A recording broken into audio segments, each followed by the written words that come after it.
Bom dia, meninas, bom dia com alegria, bom dia com Jesus. Eu quero dizer que é um privilégio, uma alegria poder estar aqui com vocês, perseverando no cumprimento desses desafios da revista Guardiãs do Lar, para pedir sabedoria a Deus, para nos dar força, para poder edificar nossa casa na rocha que é Jesus, porque não existe um casamento saudável e nem feliz se Jesus não estiver no centro do nosso lar.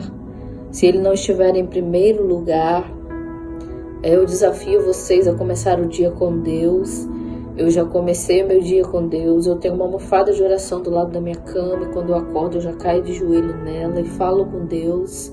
Entrego tudo na mão dele, a minha família, a minha casa, o meu casamento. E depois eu estudo a Bíblia. Eu pego meia hora para orar, meia hora para estudar a Bíblia. A primeira hora da manhã é para Deus, porque quando o dia amanhece, Deus tem planos lindos para nós, mas o inimigo também tem. Então, a importância de colocar o Senhor em primeiro lugar. Então, hoje eu estou aqui mais uma vez para estimular vocês a serem mulheres de oração e a colocar Jesus em primeiro lugar, a levantar o altar do Senhor na casa de vocês quando vocês acordarem. E hoje eu vou falar um pouquinho sobre o 8º desafio. Como é que tá os desafios? Se vocês estão conseguindo fazer, eu sei que a correria é grande, todo mundo tem luta.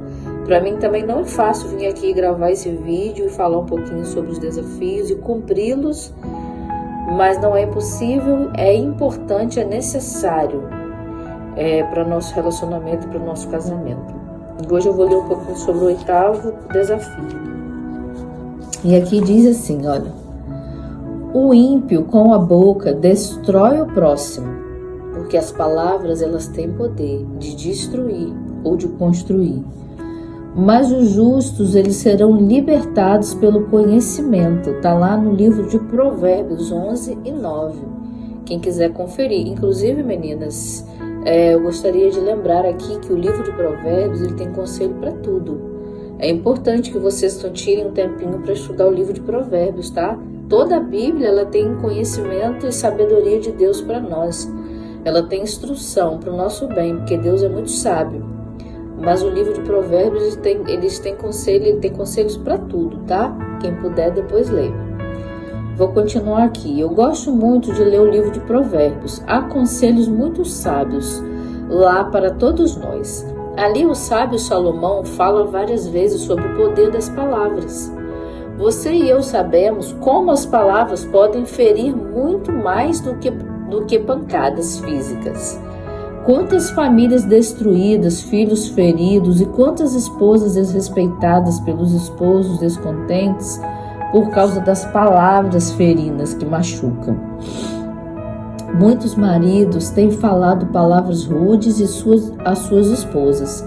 Palavras depreciativas, xingamentos, alguns usam alto tom de voz e assim machucam o coração sensível da sua esposa.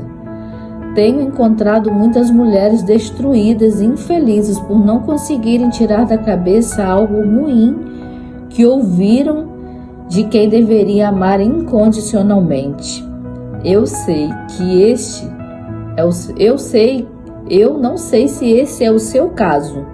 Não sei se o seu esposo costuma ferir você com as palavras que ele diz, ou com o tom de voz que ele usa.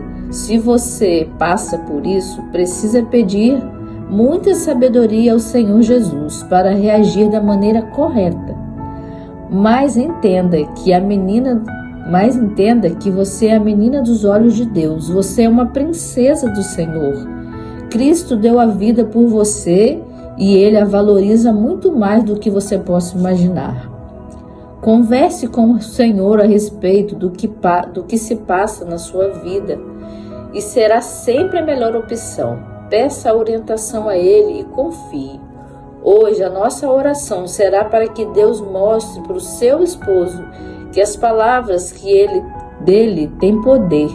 Por isso precisa cuidar do que diz para não nos magoar. Então vamos orar.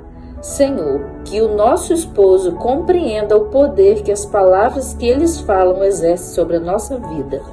Vamos orar?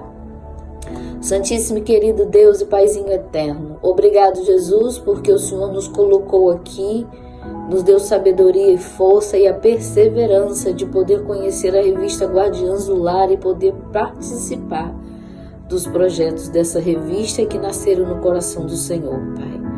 O Senhor é o Deus da família, o Senhor deseja proteger, restaurar e salvar a nossa família, porque ela é um projeto perfeito que nasceu das mãos do Senhor. E eu sei, Pai, que se for preciso, o Senhor vai até o fundo do mar para restaurar e salvar nossas famílias.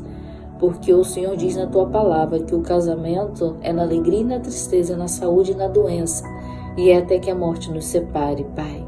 Por isso, não permita que nenhum problema venha destruir a nossa família e o nosso casamento. Dá-nos sabedoria, Senhor, e o poder do Espírito para edificar nossa casa na rocha que é Jesus. E por favor, Deus querido, através do Teu Espírito, visita o coração dos nossos maridos, para que eles entendam o poder que as palavras que eles dizem exercem sobre a nossa vida. E que só saia da palavra, da boca e do coração deles, palavras de bênção, Senhor, que venha nos fortalecer e que venha nos dar paz e alegria, que venha nos fazer nos sentirmos bem, valorizadas, Pai Santo. Senhor, ensina os nossos maridos a serem o representante do Senhor na nossa casa, a ser o sacerdote do nosso lar, a ser o marido e o padrasto que o Senhor deseja que eles sejam, Pai Santo. Derrama sobre eles o Teu Espírito, a Tua sabedoria, a Sua paz, a Sua alegria, a Sua força. Coloca o manto ensanguentado de Jesus, a proteção do anjo Miguel e as armaduras espirituais de Cristo sobre eles, Pai, para que eles sejam o líder espiritual da nossa casa, para que eles sejam, Senhor, homens dispostos a ser fiel a Jesus, a ser o sacerdote do nosso lar e a dar vida por nós, se for preciso, por nossos filhos. E ensina-nos, Senhor, a amá-los, a respeitá-los. Senhor, ajuda-nos a amá-los incondicionalmente, a perdoá-los quantas vezes for preciso, como o Senhor faz conosco quando nós erramos, Pai. Dá-nos a Tua bênção, a Sua proteção e a Sua direção para esse dia. Fica no nosso lar e no nosso coração. Em nome de Jesus, faz a Tua vontade, não a nossa. Amém, Pai.